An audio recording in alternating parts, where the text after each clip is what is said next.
On 16 February 1943, one of the first American chaplains to be taken prisoner by the Germans was captured to be held by them until the end of the war.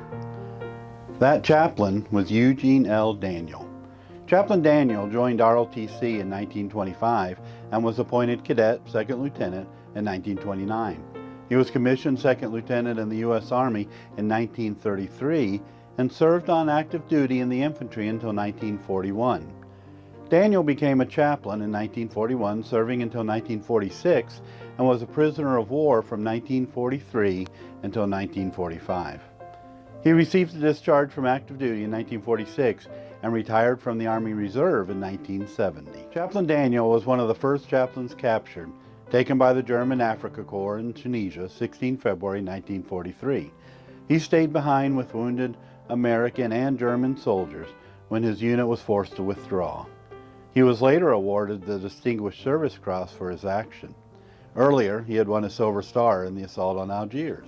The German officer in command of his captors wrote Chaplain Daniel a letter of commendation after he helped save the lives of 2 German soldiers. Chaplain Daniel spent 26 months as a POW in Germany. During his captivity, he was allowed the freedom to preach and minister to American and Allied troops. He spent time in 2 POW camps that later became famous for the movies made about them. Stalag 17, with the movie by the same name, and Stalag Luft 3, where the Great Escape took place, inspiring that movie.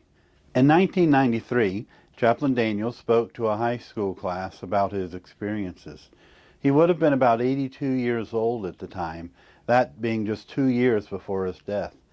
The video and audio quality reflects home video technology of the day, but it's good to hear about his experience in his own voice. First, let's hear from Chaplain Daniel about his capture by the Germans. As far as I know, the group I was with was about the first group of ground force American soldiers that went into Germany. About 155 officers and about 2,000 enlisted men. And we were down in North Africa. The Americans and the British, well, the British were coming from this direction towards Tunisia. We were coming from this direction, and there's a great mountain range along there, and the great German General Rommel thought he would make one last desperate effort to defeat the Allies, and it was in this big push that he made that my battalion was completely surrounded, and it was at that time that I fell into German hands because I was staying behind to try to look out for a couple of German POWs. We'd captured some of them, and they were so badly wounded that they couldn't walk, and I was trying to get them some medical attention. At that time, of course, I came into German hands. And these 2 men who were badly wounded were appreciative of what I was trying to do to save them. After a time, the Germans began to transport Chaplain Daniel and the other American prisoners to Germany, which revealed to them the massive logistic and warfighting capability the Germans possessed. Back to Chaplain Daniel. After I came into the hands of the Germans and they thanked me for saving these 2 men, they start sending me back step by step to little enclosures, just like a chicken coop, where they might have 100 or 1,000 prisoners of war. Finally, we got back to the port city of Sousse, and they put about 2,000 of us on a freight train. Start sending us up to Tunis, the very northern part. And they said they were going to fly us to Germany. Well, I didn't believe it. I didn't believe they had enough planes and had the capacity to it. But after we'd been there a couple of weeks, one Sunday morning they came and said, "We're going."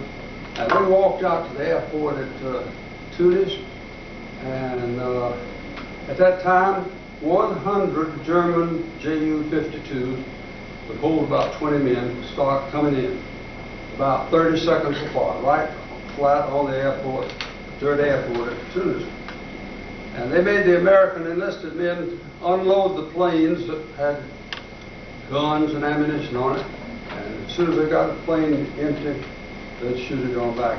And we flew across the Mediterranean at 50 feet. They wanted to stay out of the line of the British Navy's anti-aircraft guns and so on. And when we got near to Naples, they went up and circled Mount Vesuvius. Y'all know about Mount Vesuvius. That's a active volcano. And we looked down there on the ground and we just saw planes galore, and we knew that we were in for a long, long war because the Germans and the Italians had the material to fight a war.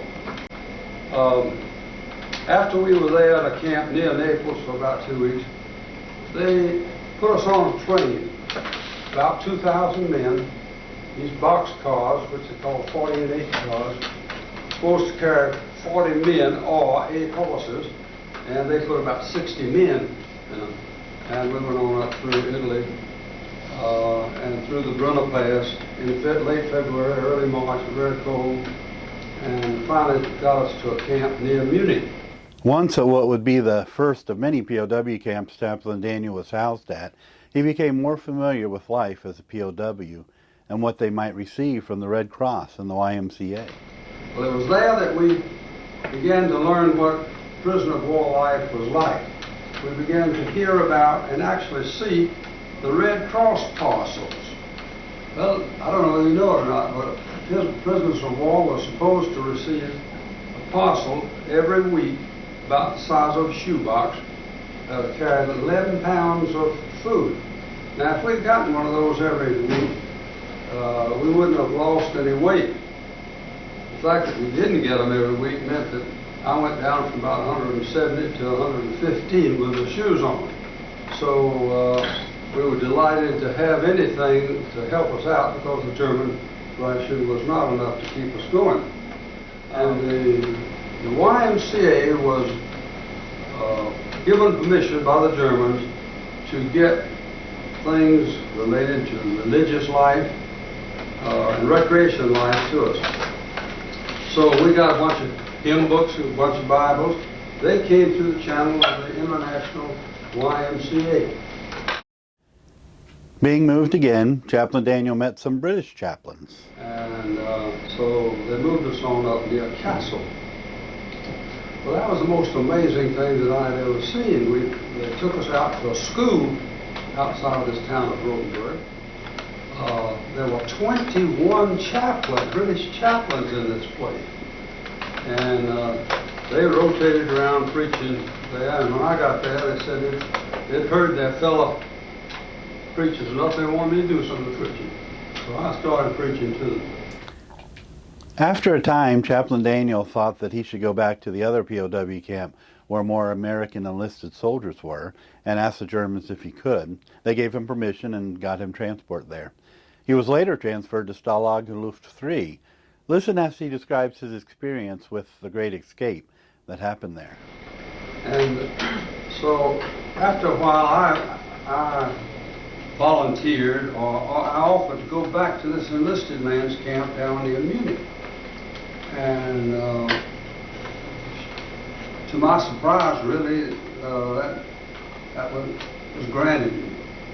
So they put 2 Germans, and couldn't speak any English, put 2 Germans on to guard me, put me on a train, sent me back down to this camp near Munich. Well, I got back down to this camp, and to my utter surprise and disappointment, most of the American enlisted men have been transferred on up to the North Germany. They picked me up and took me up into Silesia, which really now is a part of Poland, to an Air Force camp. And this was the famous Stalag Luft 3. How many of you all have seen The Great Escape? 1, 2, 3, yeah. Okay, this camp is where the Great Escape took place, and I was sent to one of the compounds there. These men, these British officers, had been there for a long, long time, and they had been digging on that tunnel for a year and a half before they finally got to where they thought they broke out, they would be in the woods and be free. As you recall from the movie, which was a pretty accurate movie of that. they didn't quite make it. They didn't make it to the woods, and so finally one of the guards, the German guards, saw them. And all the Germans executed 50 of those men that escaped. There were about 75 of them that really escaped, and they caught some of them and brought them back. But they shot and cremated 50 of them. And they allowed us to have a memorial service. Well, it's strange, isn't it, to kill a man and then have a military memorial service for him. They brought us back these little urns with the ashes of these 50 men and allowed us to go out and have a proper funeral service. And then they furnished the guard to fire the shots and that kind of thing. A lot of contradictions in what's going on. Well, that was a terrible blowout, and they put out all kind of warnings telling what they would do to anybody else that tried to escape. And that did cut down on escape activities. Chaplain Daniel talks about how the soldiers and officers dealt with their separation from family and friends, and how they used the time they had in the POW camps. Well, these men in the prisoner of war camps, in a way, the enlisted men were better off than the officers, because if they had some work they had to do, it'd keep their mind off their troubles and their worrying about when they were going to get home. The officers, on the other hand, who did not have to work for the Germans, and very few of them volunteered to work for the Germans, they could sit around. And the fact that the YMCA got a lot of books through to us meant that some men used their time very well. We had what we call Kriegi College. We had college professors who were Air Force pilots or something else, and they would teach these subjects. I taught the Bible in an Air Force camp, and so a lot of men did not waste their time. Some did just get in the sack and stay there, and they would deteriorate. Trying to keep them busy and out of trouble. I can tell you that these men, cut off from their own forces like they were cut off from their families, were glad enough, most of them, at some time, to attend service, to attend worship. The YMCA got Bibles through, and anybody in my camp that wanted a Bible could have. We had enough to go around. And it was surprising how ignorant that generation of Americans were of the Bible. A fellow came around to my study one time. I don't mean that it was an elaborate set up study, but just a place where I stayed. He said, "Chaplain, have you got an extra Bible?" I said, "Yeah." And he said, "Well, this is a time when I think I've got the time to read the Bible. I'm going to do it." This man was no ignoramus. He was a college graduate, editor of one of McGraw-Hill's trade magazines. So he'd read along for a few days, and then he'd come by to ask me, what does the word begat mean, and so on. And then he'd get tired of reading it, he'd put it up, and I'd talk to him sometimes. Finally, one day, about 6 months later, he said, "Well, I finished that damn thing." And he was talking about the Bible. But it was just like Greek to him. He never had an opportunity to study it. Whether he followed through in the Christian faith, I don't know. I've never heard of it since the war, but he dug on through the Bible, and anybody that wanted it could have one. As you can imagine, Chaplain Daniel had a lot of opportunity to minister to the other prisoners and took advantage of every one of them. That was the first opportunity I'd had to set up a religious program. You'd heard that, not you, but your parents had doubtless heard that the Germans wouldn't let you have anything to do with religion. But actually, the Geneva Convention allows doctors and chaplains to carry on with their work.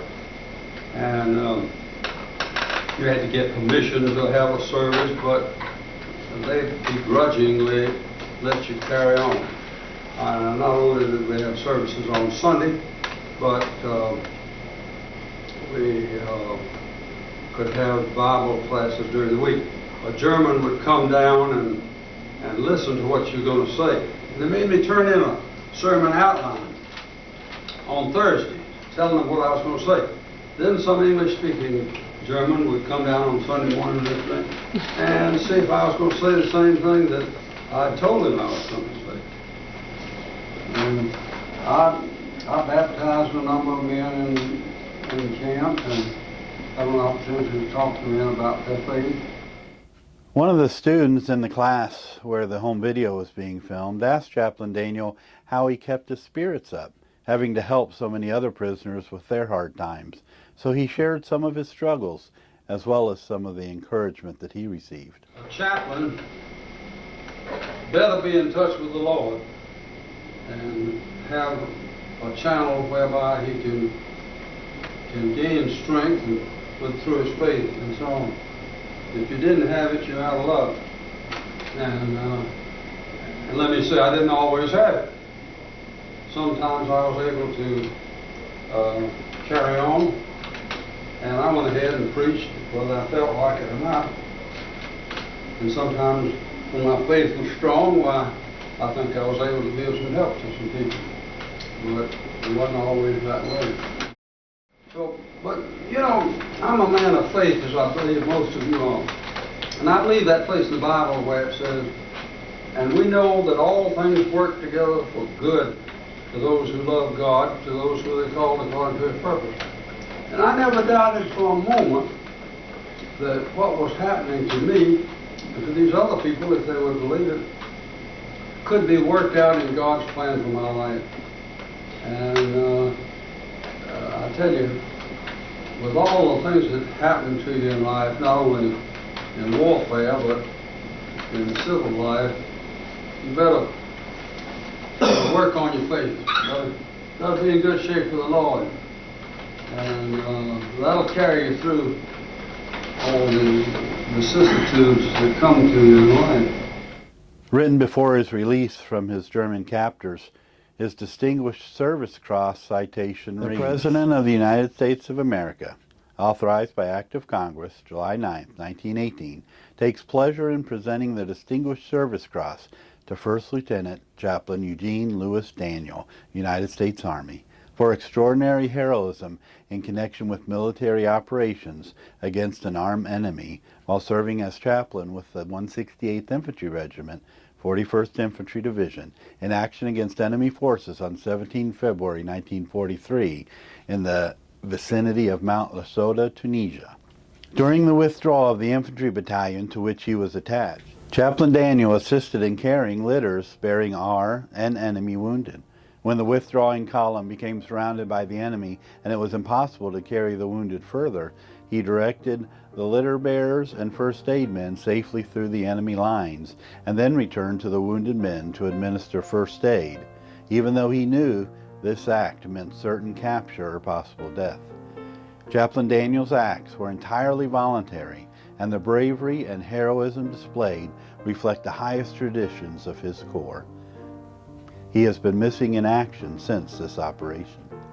In a very dramatic way, probably more dramatically than any of us will ever experience, Chaplain Daniel, even when his life was in danger and his freedom at risk, was able to nurture the living, care for the wounded, and honor the dead. He demonstrated to both Allied and German soldiers what it meant to authentically serve God and country. This is Darrell Densford for the Chaplain Kit.